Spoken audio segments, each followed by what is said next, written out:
relationship should be, is mutual. Like, otherwise it might be called kidnapping or something like that.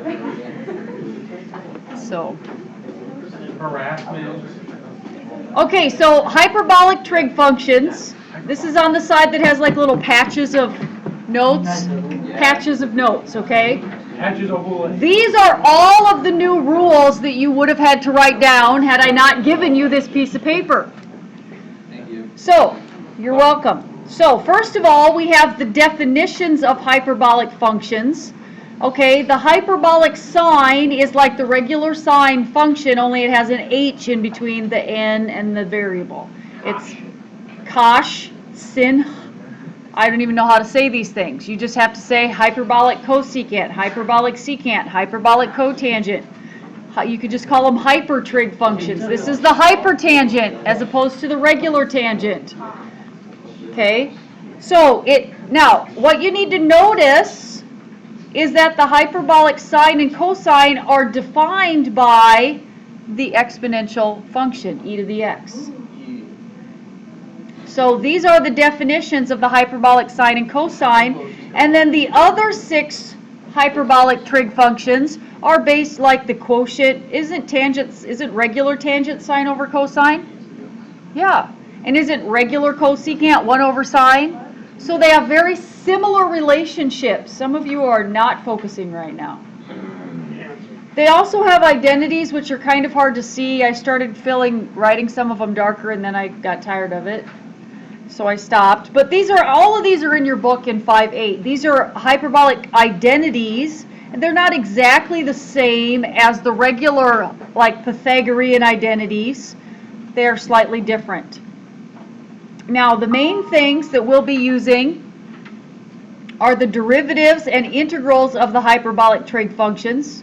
These seem pretty easy, don't they? Yeah, but they probably aren't. They are, actually. The derivative of the hyperbolic tangent is the hyperbolic secant squared. Isn't that the same as the regular tangent? Yep. Okay, so they're very similar. Okay, we go up here. Inverse, now we have inverse hyperbolic functions.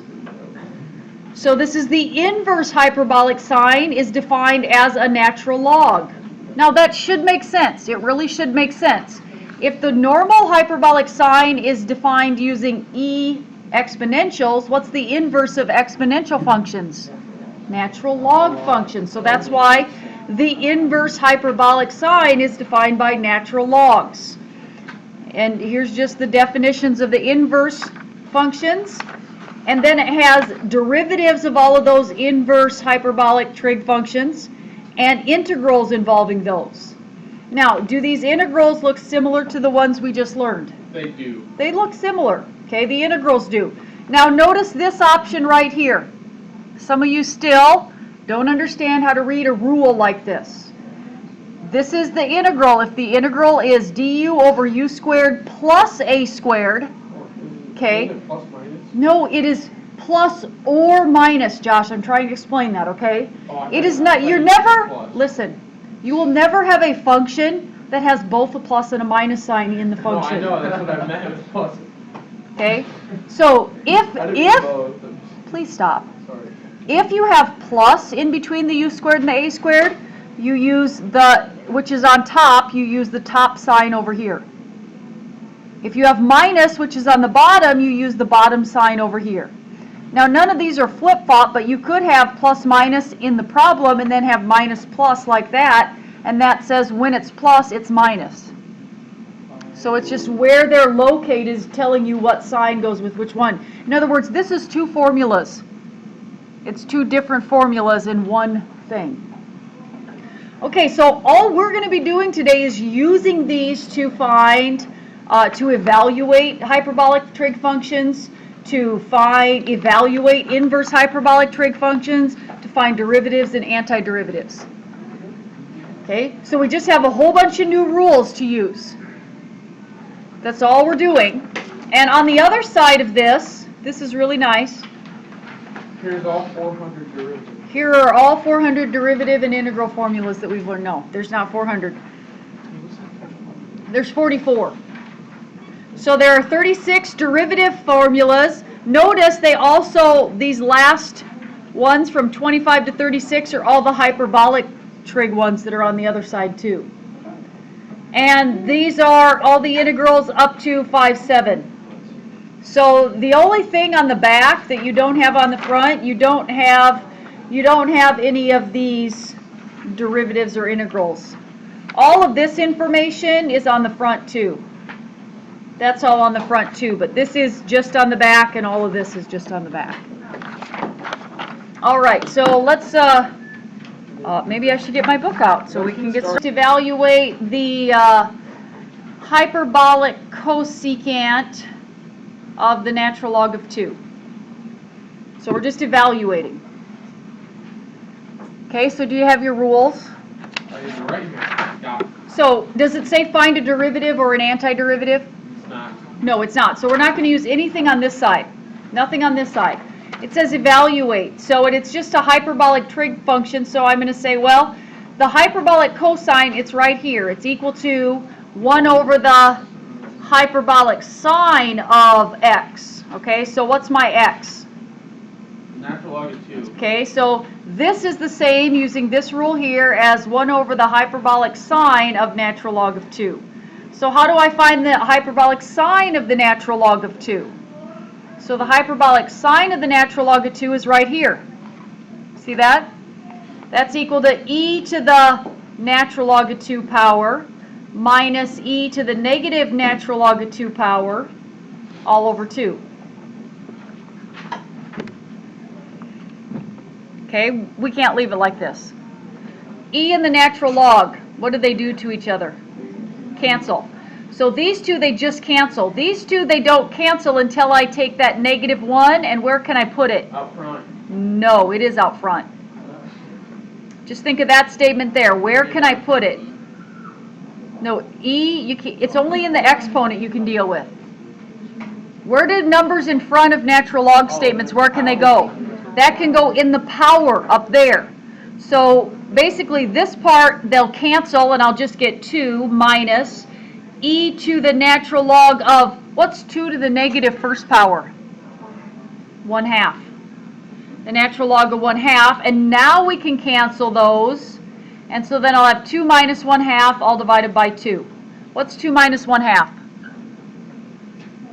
1.5. What's a $1.50 split in half? 75 cents. 75 cents or 3/4? Yeah. Okay, so the final answer is 3/4.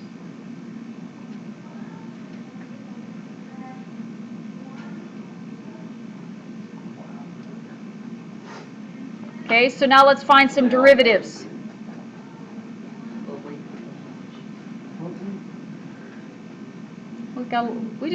There's a lot of different problems in your homework, so we're just going to be finding derivatives and antiderivatives.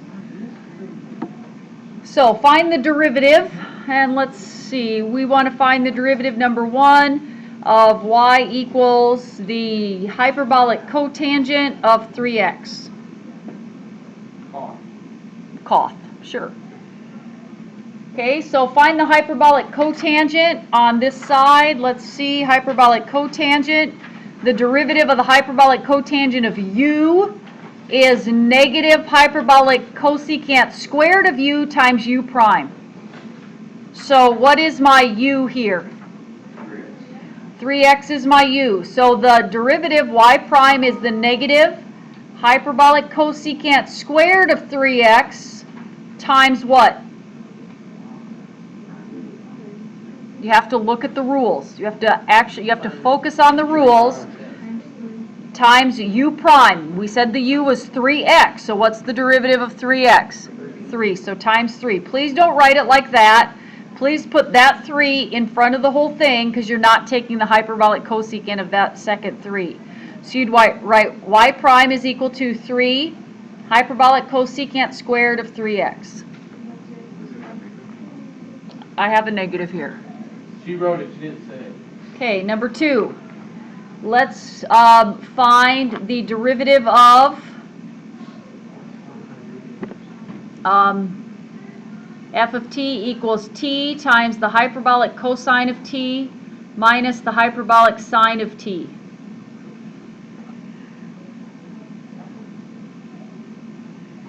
Okay, so what can we do here? What rule do we have to use for this part? Caution. This is the product rule. This is I t didn't see that. times the hyperbolic cosine of t. Remember, we've got all the other rules that we've ever learned before that we still have to use. So this is a product rule. So I'm going to take, so f prime of t is going to be t first times, what's the derivative of hyperbolic cosine of t? Hyperbolic sine of t times the derivative of t, which is 1, plus the hyperbolic cosine of t times the derivative of t, which is 1. Okay, minus, what's the derivative of the hyperbolic sine of t? Hyperbolic cosine of t. Those are coming from this sheet of paper that I just gave you that you should have right next to you. It's the hyperbolic derivatives are on both sides. So, okay, now what cancels here? The hyperbolic cosines cancel, one's plus, one's minus, so my derivative is t times the hyperbolic sine of t. Okay, let's look at one more derivative. Let's say I have f of x is equal to the arc tangent of the hyperbolic sine of t. Now it's combining rules. Well, Or lessons. yeah, well, what kind of rule, what rule are we going to use here? Change. Chain rule. Okay, this is a chain rule problem. What is the outer function? Arc tangent of u, and the inner function, the u is hyperbolic sine of t. And actually you can just use the arc tangent of u rule, because that will take care of the derivative of the inside. Let's just use the rule derivative of the arc tangent of u. Okay, we've got the arc tangent right up here. The derivative of the arc tangent of u is u prime. So if my u is the hyperbolic sine, what is the derivative of the hyperbolic sine of t? Hyperbolic cosine. Where are you getting those? Here we go. This piece of paper right here. That's where you find the derivatives. Okay, over. Okay, so the arc tangent 1 plus u squared. So 1 plus Hyperbolic sine squared. hyperbolic sine squared of t. Now this may simplify more because we have new and different Pythagorean identities for the inverse the hyperbolic functions. So if you'll notice, the hyperbolic functions, isn't the hyperbolic cosine minus the hyperbolic sine squared equal to 1? So if I add the hyperbolic sine, don't I have 1 plus hyperbolic sine squared equals hyperbolic cosine squared? Don't I have here 1 plus the hyperbolic sine squared? So what would that equal according to my identities? What would the bottom be changed to? Hyperbolic cosine squared, and then what happens? You cancel, you get 1 over the hyperbolic cosine, and what's 1 over the hyperbolic cosine? Hyperbolic secant.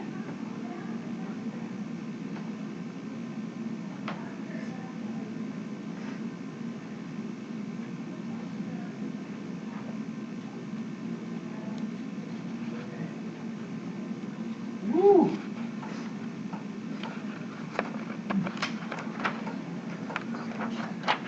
All right, let's take a look at an integral. Evaluate the integral of the hyperbolic cosine squared of x minus 1 times the hyperbolic sine of x minus 1. Ideas. Is this one of the rules for the integrals of the hyperbolic functions? Do any of these rules look exactly like, do they have a sine and a cosine in the integral? No, so we're going to have to use substitution. So what should we let u equal? And I'm going to tell you it's not x minus 1.